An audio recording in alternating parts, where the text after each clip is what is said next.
It started as a small business right here in Arizona, a place people can sit back, relax, and be transported into the world of movies. Now, 90 years later, Harkins Theaters has more than 30 locations in 4 states and is the largest independently owned theater company in the country. Joining us now is Dan Harkins, who took over the family business in the 70s.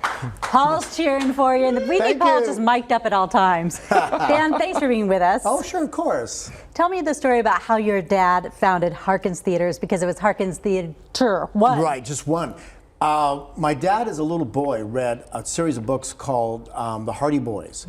And he did everything the Hardy Boys did. They had a radio station, they had TV, they had a ham radio, and they had a movie projector. So he wanted to be in the movie business. Yeah. He ran away from home at age 16 and was going to go to Hollywood, but he ran out of gas just outside Flagstaff. And so he decided to stay there, go to a semester or two of school, and then come down to Tempe before he was 17 years old. Wow. So by the time he turned 18, he had made a deal with the landlord at the State Theater on 5th Street, just west of Mill Avenue, to reopen it as a movie theater, and he showed movies and this new thing called talkies with sound. Yeah, a talkie that long ago. Yeah. Valley Art Theater, which remains there today. Yeah, my parents lived there. Actually, my mom and dad got married. My mom worked at the theater as as a concession and box office person. Married my dad, and they lived there until she was within a month of delivering me. And then said, "Hey, Red, maybe we shouldn't raise our child in a movie theater, fall down the stairs, get hurt, that sort of thing." I did anyway. I still fell down the stairs. Oh, of course. Yeah, of course. but I got to grow up in a home instead of a movie theater. But I was at the theater almost all the time. So I grew up a kid in a candy company. Oh, good. And an ice cream parlor. So growing up a kid in a movie theater, what was that like? Oh, it was.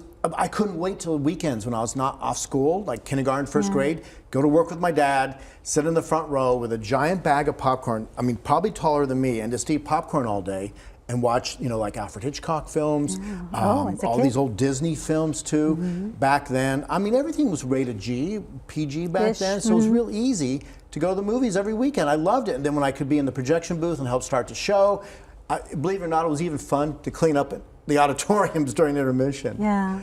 As an adult now, being around movies, do you still go watch movies? Oh God, yes. Oh, my wife and I we probably go to about 3 movies a week. Really? Yeah, all the time. Even ones that get bad reviews, we still go.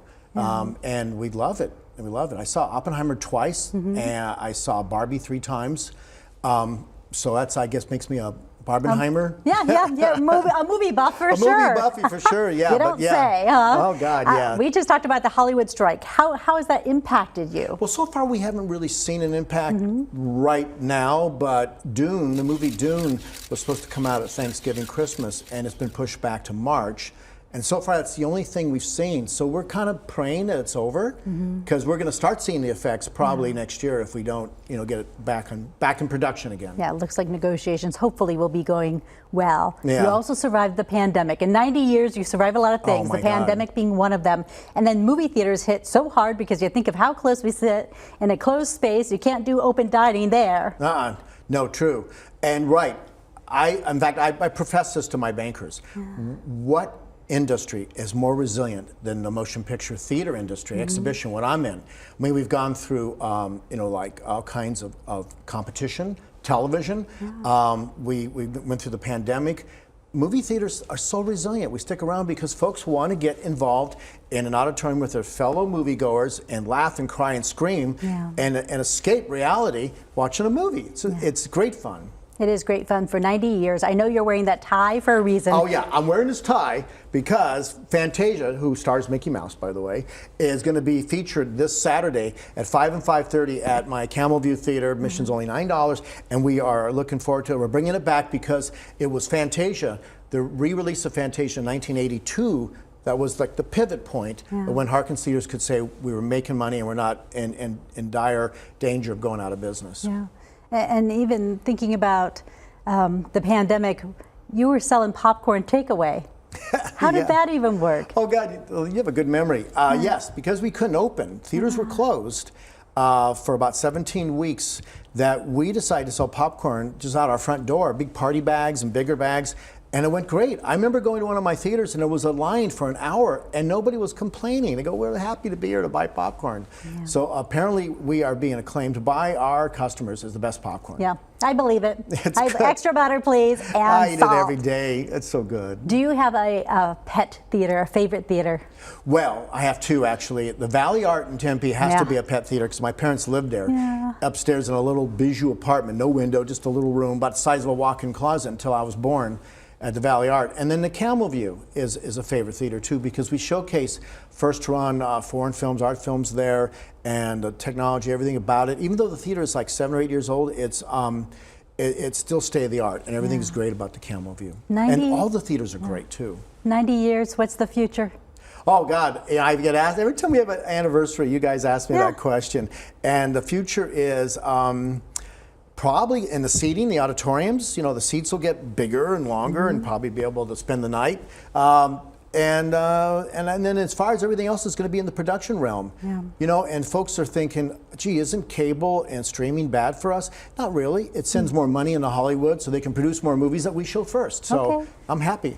And we're happy to have you in our community because I was talking with a gentleman yesterday with Phoenix Children's Foundation, and he was talking about childhood cancer awareness and asking for money to help cure childhood cancer, and said how Harkins is so generous and was matching donations. So we want to thank you. He wanted to pass along his thanks. Oh, God. And thank you for we're glad to do it. Yes. Well, how important is it to you to really give back to the community in that way? I was brought up that way. My dad, when I was like a little boy, I would tag along with him, and he was president of a charity foundation where they did telethons.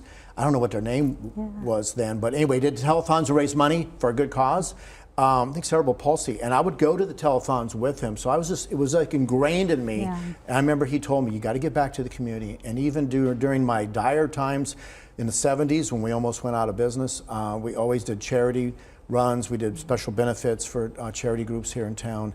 I think in one screening alone, we raised $300,000+ for my children's high school. Well, we sure are glad that your dad broke down in Arizona. Oh, God, yes. And created the legacy. Just think, if he had enough gas in his motorcycle, he would have gone to Hollywood, and that would have ended up nowhere. We don't know that. We don't know that. But it's great to see you. Likewise. Yeah, great to see you. Thanks for being with us. We'll see you at the movies.